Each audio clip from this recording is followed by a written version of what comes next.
Bonjour à tous et à toutes, j'espère que vous allez bien. On se retrouve aujourd'hui pour une vidéo point lecture puisque j'ai pas mal de choses à vous présenter. Hier on était dimanche et j'en ai profité pour me faire une petite après-midi lecture. J'ai fait une espèce de marathon.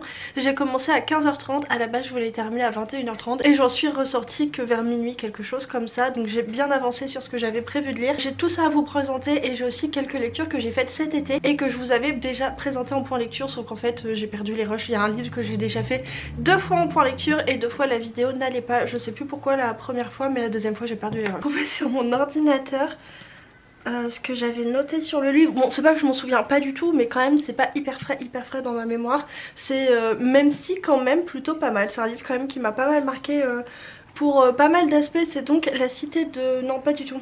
C'est donc Maison de la Terre et du Sang, Creation City de Sarah J Maas. Alors qu'est-ce que je peux vous dire sur Creation City de Sarah J Maas? Déjà c'est un roman que j'ai reçu en service presse de la part des éditions. J'ai lu et que j'ai lu du coup cet été, que j'ai plutôt beaucoup apprécié. En fait j'ai eu du mal avec le début, vraiment le début. D'ailleurs pour moi c'est le plus gros défaut du roman, c'est que c'est très vraiment, mais il n'y a pas suffisamment de traits dans l'univers pour dire à quel point c'était très long à démarrer. Mais en fait malgré tout l'univers m'intéressait, il y avait un petit charme quand même qui a fait que même si c'était long, je lisais quand même globalement avec plaisir, et que globalement c'est un livre qui a un rythme assez lent et qui est quand même assez long, clairement c'est un gros pavé, mais j'ai pas trop eu ce sentiment de longueur, enfin pas plus que ça finalement par rapport disons que le ratio nombre de pages et ressenti de longueur était plutôt correct, si vous voyez ce que je veux dire. Un livre que j'ai pris beaucoup de plaisir à lire, notamment parce que j'ai beaucoup aimé l'univers, mais comme je vous le disais, pour moi il a un très gros défaut qui fait certainement que beaucoup de gens décrochent, c'est qu'il est beaucoup trop long à démarrer. En fait ce qui se passe c'est qu'on a un démarrage en 2 temps. On a tout d'abord une espèce de très long prologue qui doit faire une bonne centaine de pages, qui nous contextualise, enfin voilà, qui nous présente nos personnages principaux, qui nous présente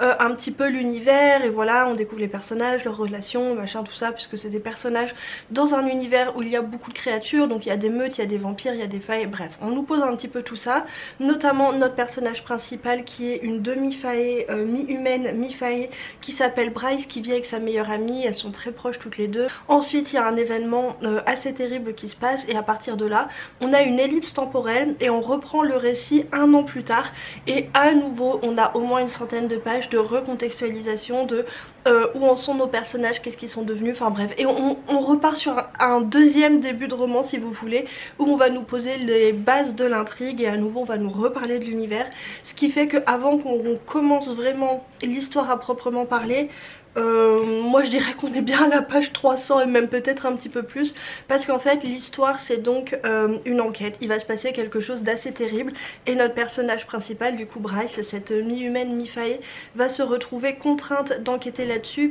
puisqu'en fait elle a des compétences, puisqu'elle travaille dans une espèce de grand musée d'archives, d'artefacts magiques qui vont faire qu'elle est, voilà, elle connaît du monde, bref, elle se charge de l'enquête, mais elle n'est pas toute seule à faire cette enquête. On va lui adjoindre un personnage assez particulier qui est un ange, mais un ange déchu entre guillemets, qui a participé à la guerre il y a très longtemps, mais qui a été, voilà, qui s'est retrouvé dans le camp des vaincus et qui depuis est esclave, qui a clairement un passé très compliqué, qui est très tourmenté, mais qui est aussi très puissant, et qui va, voilà, ils vont faire l'enquête tous les deux, et cette enquête est très lente au démarrage. En fait cette enquête, l'avantage c'est qu'elle va nous emmener dans plein d'endroits de l'univers, elle va nous faire découvrir plein de choses sur cet univers, sur son fonctionnement, sur les différentes races magiques qui l'habitent, sur les différentes strates de pouvoir, sur les relations de pouvoir qu'il y a et tout. Et évidemment le but principal de cette enquête c'est de mettre nos 2 personnages principaux en contact, et ça va permettre de faire évoluer leurs relations, machin tout ça. Mais par contre je la trouve vraiment lente. C'est pas une enquête hyper palpitante, sauf sur la toute fin du livre, mais vraiment la toute fin, peut-être les 150 dernières pages. Là voilà, il se passe des choses au niveau de l'enquête, mais je pense quand même que le cœur du roman c'est clairement les personnages, la relation des personnages, leur évolution. C'est en fait 2 personnages qui sont tous les deux traumatisés, qui ont des casseroles, vous savez, le type de personnages un peu brisés seulement de la lecture, mais au début quand on les rencontre ils sont très froids, ils sont lisses, ils sont un peu clichés. Elle c'est une fêtarde pas naïve, mais comment dire, un peu insouciante, mais insouciante, pas insouciante heureuse, insouciante dépressive hein, quand même. Et lui il est traumatisé, c'est un prisonnier de guerre et tout, bref. Au début ils sont assez clichés dans ces aspects là, mais au fur et à mesure où ils vont se rencontrer et s'apprivoiser l'un l'autre, mais nous aussi en tant que lecteurs on va commencer à avoir des choses auxquelles s'identifier, s'accrocher, bref ils prennent de la profondeur au fur et à mesure de la lecture. C'est quand même très centré sur ces personnages là, sur leur histoire et sur leur relation, puisqu'ils ont une relation qui va beaucoup évoluer, qui est assez chouette à suivre puisque elle va assez lentement, alors peut-être un peu trop lentement. Alors un autre élément que j'ai beaucoup aimé et qui d'ailleurs explique en partie le fait que ça soit aussi long et notamment que le démarrage soit très long, c'est que l'univers est très cool. Vraiment j'ai adoré cet univers de fantasy quand même assez riche. En fait on est sur un univers où en gros il y a eu une espèce de portail magique qui a fait que il y a très longtemps tout un tas de créatures magiques. Donc on a des faées, on a des loups-garous, on a des vampires, on a des spectres, on a des anges, enfin on a plein de créatures magiques qui sont arrivées sur la planète où avant il n'y avait que des humains, et depuis qu'ils sont arrivés, voilà, comme ils sont beaucoup plus puissants que les humains, ils ont pris le pouvoir sur les humains, pas forcément sans conséquences pour les humains parce que les humains sont devenus des créatures inférieures. Il y a eu des guerres, il y a d'ailleurs ça continue un petit peu et je pense que ça va être approfondi dans le deuxième tome. Et en fait toutes ces créatures magiques se sont implantées sur cette planète, ont fondé leur propre hiérarchie. Il y a énormément de choses au niveau des créatures magiques. Et il y a aussi pas mal d'artefacts, de légendes, enfin c'est assez chouette. J'ai trouvé que l'univers était franchement plutôt riche et en tout cas que c'était un plaisir de s'y promener. Il y a pas mal d'éléments qui sont évoqués dans ce tome 1 qui sont des très bons ressorts je pense pour le tome 2 et que j'ai hâte de voir approfondi, notamment justement cette guerre des humains contre les créatures magiques. Voilà, pour résumer c'est un livre que j'ai pris beaucoup de plaisir à lire, dont j'ai beaucoup aimé l'univers, mais je pense qu'il y a quand même des défauts assez importants, notamment c'est trop long, c'est trop lent. Le début est beaucoup trop lent, j'ai trouvé que les personnages au début étaient quand même vraiment très clichés. Ça s'arrange au fur et à mesure, voilà, mais ça reste quand même un petit peu... Une chose que j'ai pas trop aimé, c'est aussi toute cette romantisation que j'ai trouvée de une certaine facette du monde de la nuit, de la fête, mais aussi de l'alcool, de la drogue, un peu romantisée. Dans un sens que j'ai pas trouvé très... trouvé cliché déjà d'une certaine manière, et aussi que j'ai pas trouvé très sain, que ce soit... J'ai pas trouvé le traitement de tout ça très simple, puisque voilà, je trouve qu'il y a une espèce de romantisation de cette espèce d'état dépressif dans lequel est le personnage et qui concrètement boit et se drogue pour aller mieux. J'ai pas trouvé que c'était traité avec beaucoup de... Donc voilà pour cette lecture, et maintenant on va passer aux 4 livres que j'ai lus hier et qui étaient tous les 4 vraiment de très chouettes lectures. Alors du coup j'ai lu tout ça hier, je vais commencer par celui-ci du coup, qui est un livre que je n'ai pas lu en entier mais que j'ai terminé. C'est donc L'héritière de Jeanne Adeba, que j'ai commencé il y a quelques jours, je vous en ai parlé dans le dernier vlog. J'en étais où je devais être vers la page 120, quelque chose comme ça, sur 360 pages, donc voilà, j'en ai quand même lu un bon bout hier et vraiment j'ai adoré cette lecture. J'ai passé un super bon moment alors que c'est un registre assez humoristique qui est vraiment pas ce que je préfère d'habitude, mais là j'ai trouvé que c'était tellement intelligent, tellement fin, tellement léger, et qu'il y avait...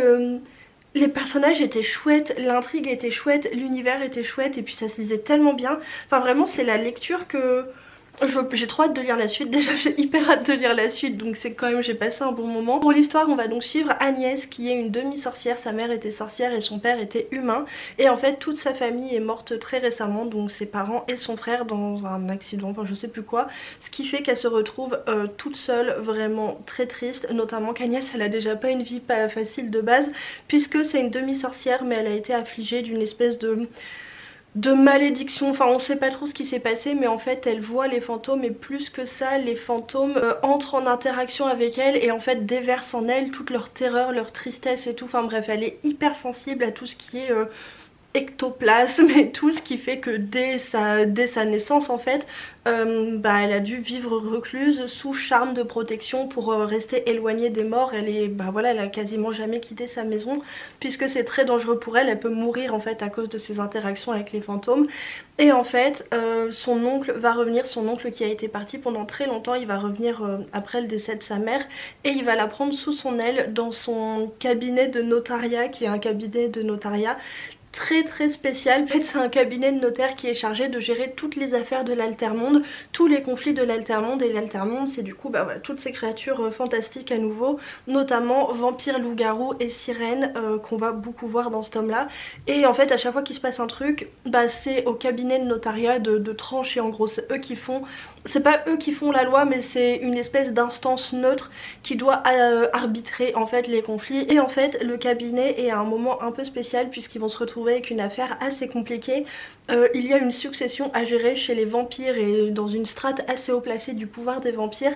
Donc ils vont se retrouver avec un vampire sur les bras, une espèce de vampire psychopathe super sadique qui essaie de tuer un maximum de gens et ils doivent le protéger et en même temps le garder prisonnier chez eux en même temps qu'ils cherchent un autre héritier. En fait j'ai adoré parce que l'humour était toujours bienveillant, j'ai trouvé, c'était toujours de la dérision mais jamais de la moquerie parce que clairement c'est une revisite un petit peu, une contre Beat It puisqu'on reprend beaucoup des codes de l'urban fantasy, les créatures, voilà, une personne qui se retrouve au milieu de tous ces conflits avec notamment un petit peu de romance, mais tous ces codes sont détournés mais jamais en s'en moquant en fait, jamais en... Enfin vraiment j'ai trouvé que c'était intelligemment fait. Voilà, c'était vraiment une lecture hyper plaisante et comme je vous le disais, j'ai super hâte de lire la suite puisque c'était une lecture hyper réconfortante, une lecture qui vraiment fait du bien. Je sais plus si après j'ai lu le comics ou si après j'ai lu Becky Chambers.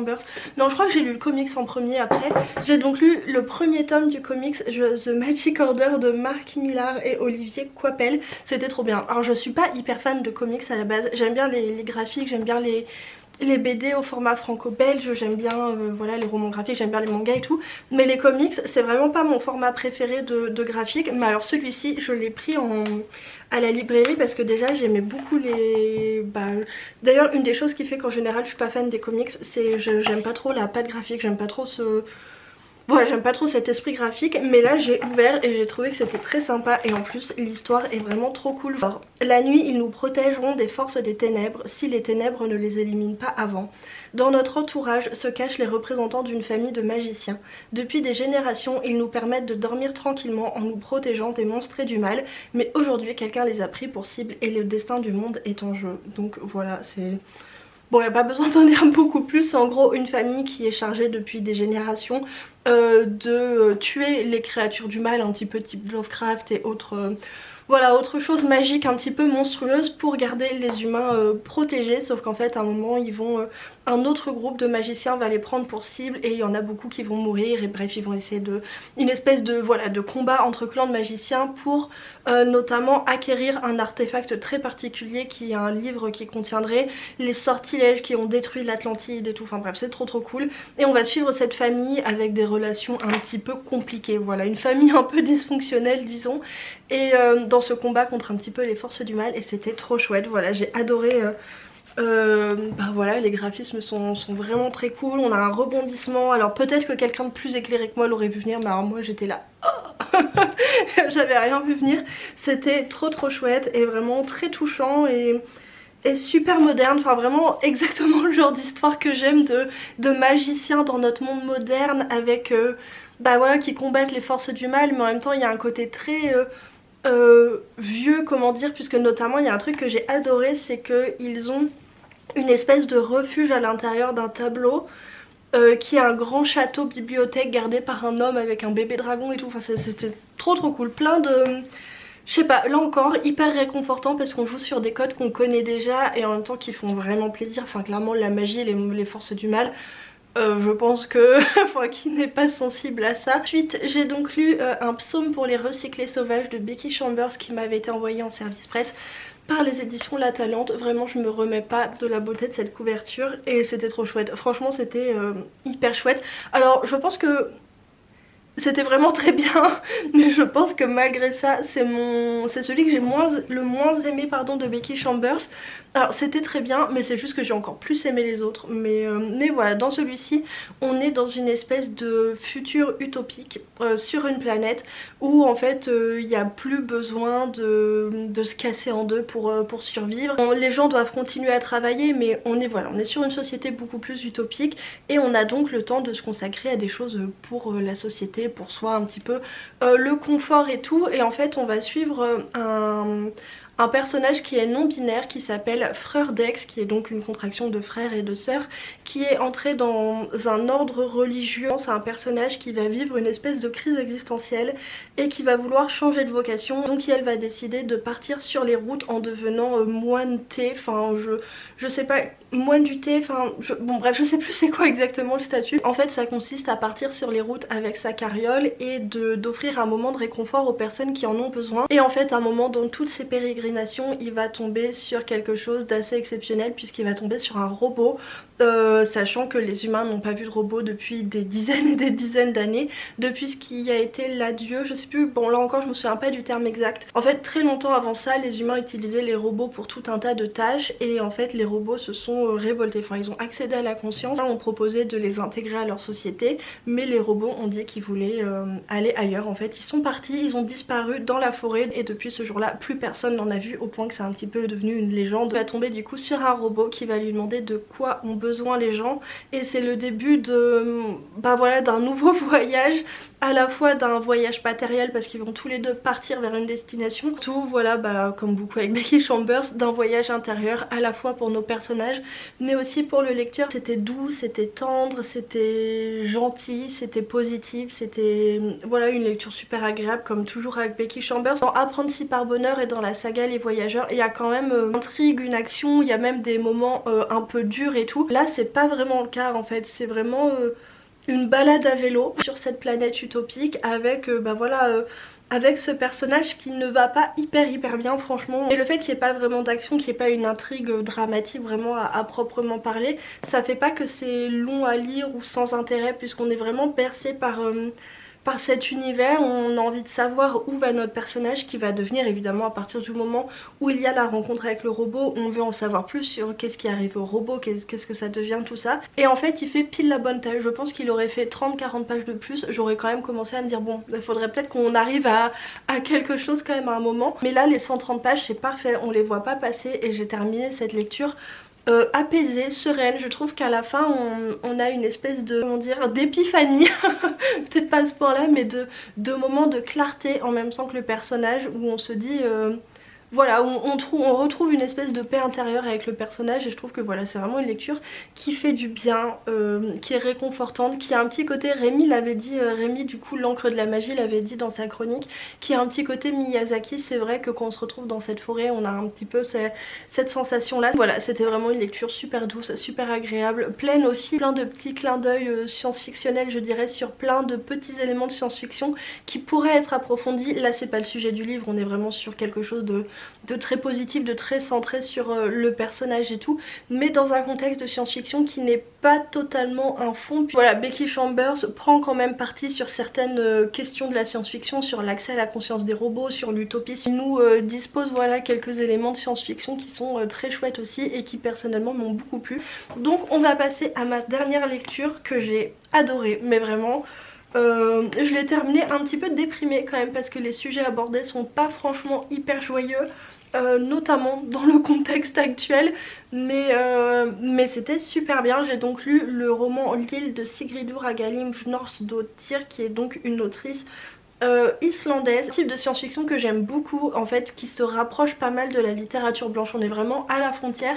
C'est dans la lignée d'un autre livre que j'avais beaucoup aimé, dont je vous avais parlé, comment ça s'appelait, c'est L'âge des miracles, je me souviens plus de l'autrice. En fait j'aime beaucoup ce type de roman où en fait on a un événement qui survient tout à coup dans la vie des personnages, enfin même dans la vie du monde, dans la vie de la société, qu'on n'arrive pas à expliquer, qui est en fait un événement avec un mystère scientifique et qui va totalement bouleverser la vie des personnes de manière assez radicale. Dans l'âge des miracles en fait on découvre que la Terre ne tourne plus à la même vitesse sur elle-même et qu'en fait les jours vont s'allonger de plus en plus jusqu'à faire 50 heures, 60 heures. Et évidemment ça va avoir énormément de conséquences. Dans celui-ci on se situe donc en Islande et en fait du jour au lendemain l'Islande va être coupée du reste du monde. Toutes les communications sont coupées, que ce soit par satellite ou par voilà les câbles sous-marins. Impossible de contacter l'étranger, de savoir ce qui se passe pour le reste du monde et savoir si le reste du monde est toujours vivant, est-ce qu'il y a eu une guerre, est-ce qu'il y a eu une apocalypse, enfin bref, qu'est-ce qui s'est passé. Les Islandais se retrouvent donc totalement isolés sur leur île en plein milieu de l'Atlantique Nord avec clairement ça va créer plein de problèmes. Premier problème, qui prend la tête du gouvernement puisque le président et le premier ministre étaient en déplacement, donc il va falloir choisir un nouveau gouvernement. Et deuxième problème, comment vont-ils faire pour survivre si cette rupture des communications ne dure que quelques jours? Ça va, mais ça va pas durer quelques jours et ça va poser le problème de l'approvisionnement en vivres puisque voilà l'Islande c'est une île assez isolé où c'est pas forcément évident de faire de l'agriculture au vu des températures qui sont assez dépendantes du commerce et des échanges avec l'extérieur. Et on va suivre un personnage qui est journaliste, il se retrouve à la première place pour voir un petit peu tout ça évoluer, et on va également suivre son ex-compagne avec ses enfants. Elle est musicienne et d'origine étrangère, donc on se doute bien des épreuves qu'elle va devoir traverser. Parce que voilà, avec la musique c'est sympathique, mais clairement ça peut pas nourrir une population, et qu'en plus elle est étrangère dans un moment de crise nationale. Et c'est un roman qui est terrifiant puisque ça parle de tout un tas de choses, mais notamment du glissement vers le fascisme, à quel point ce glissement est facile, sournois, et à quel point on peut s'en rendre compte trop tard. Il y a plein d'éléments qui sont assez terrifiants parce qu'on peut clairement les retrouver dans notre vie actuelle en ouvrant les médias. Voilà, c'est... Bon voilà, c'est pour ça que j'ai terminé la lecture, j'étais un petit peu bon, super tout ça. Mais c'était une lecture qui était passionnante, qui était fascinante, puisque vraiment on a des personnages très intéressants déjà, mais on abordait plein de sujets vraiment, notamment la question de l'éthique journalistique. On a pas mal évoqué aussi tout ce côté changement de société pour revenir à une société plus agricole et des problèmes que ça posait, et de tout l'héritage du communisme dans ces questions-là et tout. Enfin bref, c'était super intéressant. Les personnages m'ont beaucoup touchée au vu des épreuves qu'ils traversent, des crises existentielles là encore qu'ils traversent. J'adore ce type de roman apo post-apo où on va assister aux métamorphoses d'une société et de ses habitants dans une situation exceptionnelle comme ça. Je trouve ça passionnant de voir où ça peut nous mener, de voir ce que ça peut faire devenir, ce que les gens peuvent devenir. C'est assez pessimiste quand même sur l'humanité ce roman, c'est à dire qu'on a vu des romans avec un petit peu plus de joie et d'optimisme quand même. C'est vraiment un miroir assez terrible de notre société, donc voilà, mais c'était une lecture que j'ai vraiment adorée. Donc voilà pour mes lectures d'hier, j'espère que cette vidéo vous a plu. Du coup sur ce, j'espère que ça vous a permis de découvrir des livres, que ça vous a donné envie de faire certaines lectures, et puis je vous souhaite de bonnes lectures, une bonne semaine, et on se retrouve bientôt pour une nouvelle vidéo.